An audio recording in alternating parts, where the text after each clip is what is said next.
Hello लोगोफोर बड' जब info YouTube चेनेलाव नोंथांमोनखौ बरायनायजों लोगोसे गोदान साख्रिनि आपडेट लाना फैबावबाय। बेनो जाबाय आसाम टि डिपार्टमेन्टआव साख्रि ओंखारना फैदों आरो बे पस्टआ ग्रेड 3 जागोन। हिनजावफोर हौवाफोर गासिबो एप्लाइखौ खालामनो हागोन अनलाइन आरो बे पस्टआ जुनियर एसिस्टेन्ट। दा लोगोफोर नोंथांमोना भिडिअखौ नायबाय थादो जोबजासिम।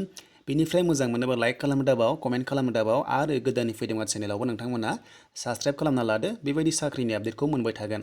दाथ' लोगोफोर गोबां साख्रि ओंखारगासिनो दङ। गासिबो लारि लारि फैगासिनो दङ, एप्लाइ जागासिनो दङ। दा बेनिखायनो लोगोफोरा नोंथांमोना जायफोरा मोजां मोनदों लाइक खालामनो दाबाव आरो गोदाननि फैदोंबा चेनेलाव साबस्क्राइब खालाम आरो हानायसेबां भिडिअखौ नोंथांमोनाबो शेयार खालामदो जाहाथे बयबो मिथिनानै एप्लाइखौ खालामनो हायो। दा जों गोबाव खालामला अफिसियेल नटिफिकेसन नायग्रोनोसै लोगोफोर। दा बे पस्टआ लोगोफोर दाखालिनो ओंखारदोंमोन नाथाय कभिड-19 थाखाय बन्द जादोंमोन एप्लाइआ। दा बिनिनो लास्ट डेटखौ बारायना होबाय आरो बिनि लास्ट डेटआ लोगोफोर 30 आगष्टसिम थांबाय। अनलाइन एप्लाइ दायो जागासिनो दङ।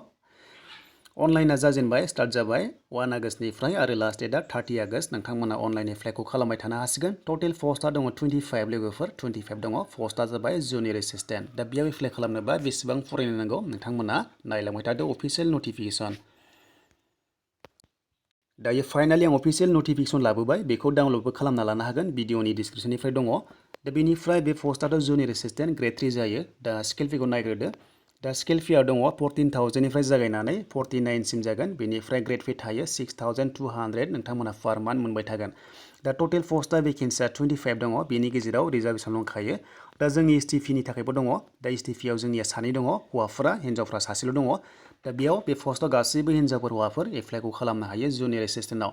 दानिया क्वालिफिकेसन, बेयाव नोंथांमोना एप्लाइ खालामनोबा बेसेबां क्वालिफिकेसन नांगौ बेखौ नायना लादो। दा जायखिजाया ग्रेजुवेट जानांगोन। दा जायखिजाया ग्रेजुवेट जानाय लोगो लोगो एप्लाइखौ खालामनो हागोन, जेबो स्ट्रिमनि खोथा गैया। बेनिफ्राय 6 मान्थ्स डिप्ल'मा कम्पिउटार सार्टिफिकेट थाथारनांगोन, अब्लासो बेयाव एप्लाइखौ खालामनो हागोन। मानोना सार्टिफिकेट आपल'ड खालामथारनांगोन एप्लाइ खालामनाय टाइमाव। दानिया बैसोखौ नायनोसै। दा बैसोआ 21 इयार्स, जायफोरा ग्रेजुवेट जाबाय 21 इयार्स जाथारनांगोन मिनिमामानो। बेनिफ्राय सबसे गोजौसिना जाबाय एसटिफ्रा 43 इयार्ससिम एप्लाइखौ खालामनो हागोन, जायफोरा एसटि।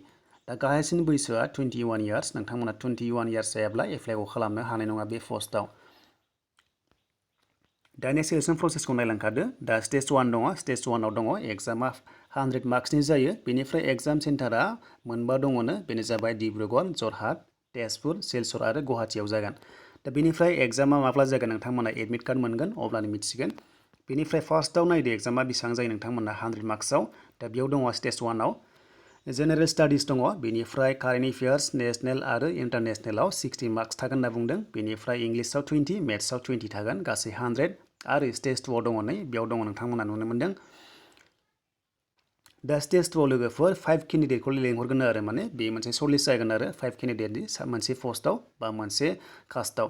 दा बेनिफ्राय नायदो नोंथांमोना नुनो मोन्दों कम्पिउटार टेस्ट लानाय जागोन, इंलिस आरो एसामिसाव टाइपिं खालामहोगोन। बेनिफ्राय 20 मार्क्स थागोन। नोंथांमोना इंलिसाव हागोन आरो जायफ्रा एसामिस रोङा 20 मार्क्स थागोन। बेनिफ्राय दानिया सेकेन्डआव दङ राइटिं टेस्ट थागोन, बेयाव 30 मार्क्स थागोन आरो। थ' बेनिसिमनो लोगोफोर नोंथांमोना दानि हाउ टु एप्लाइखौ नायदो। दा हाउ टु एप्लाइ होनाय लोगो लोगो बेनि एप्लाइआ दिनैनिफ्राय जाबाय आगष्टनि 1निफ्राय आरो लास्ट डेटआ 30सिम थागोन आगष्टआव। बेनि लिंकखौ नोंथांमोना भिडिअनि डिसक्रिपसनाव मोनगोन, आं होना दोनखाबाय। बेनिफ्राय डकुमेन्टसा मा आपल'ड खालामनांगौनो, फट' खालामनांगोन, एडमिट कार्ड नङाब्ला सार्टिफिकेट HSLCनि खालामनांगोन, जेराव डेट अफ बार्थ प्रुफ थानाय। बेनिफ्राय ग्रेजुवेट डिग्री पास सार्टिफिकेट आरो मार्कशिट हरनांगोन। स्केन सिगनेचार आपल'ड खालामनांगोन, कास्ट सार्टिफिकेट हरनांगोन, एमप्लयमेन्ट एक्सचेन्ज रेजिस्ट्रेसन सार्टिफिकेट हरनांगोन, बेनिफ्राय कम्पिउटार डिप्ल'मा हरनांगोन आरो नोंथांमोना कास्ट सार्टिफिकेटथ' हरथारनांगोन। थ' नोंथांमोना बेखौ हरनांगोन। इनकाम सार्टिफिकेट नांलाया, जायफ्रा EWSनि थ' बे केन्डिडेटआसो नांगोन बेखौ।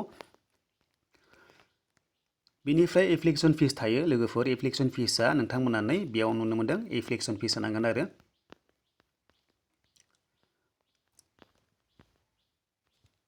दा जोंनि एसटिफ्रा फिसखौ होनांगोन अनलि 200 लिरनाय दङ आरो माखासे जेनेरेला 300 पे खालामनांगौ। दा बेनिफ्राय नैबे अफिसियेल नटिफिकेसना सिगांनिमोन, नाथाय बेखौ बारायनानै होखाबाय लोगोफोर। नोंथांमोना 30 आगष्टसिम एप्लाइखौ खालामनो हागोन। दा बेनोसैमोन लोगोफोर। दानिया मोजां मोनदोंबा लाइक खालामदो, कमेन्ट खालामदो, भिडिअखौबो हानायसेबां शेयार खालामदो आरो गोदानै फैदोंबा चेनेलाव साबस्क्राइब खालामना लादो। बेबायदि साख्रिनि आपडेट फैगासिनो दङ। नेक्स्टआव लोगोफोर आसाम पुलिसनि सोमोन्दै भिडिअ नुगोन, नोंथांमोना नायनो दाबाव।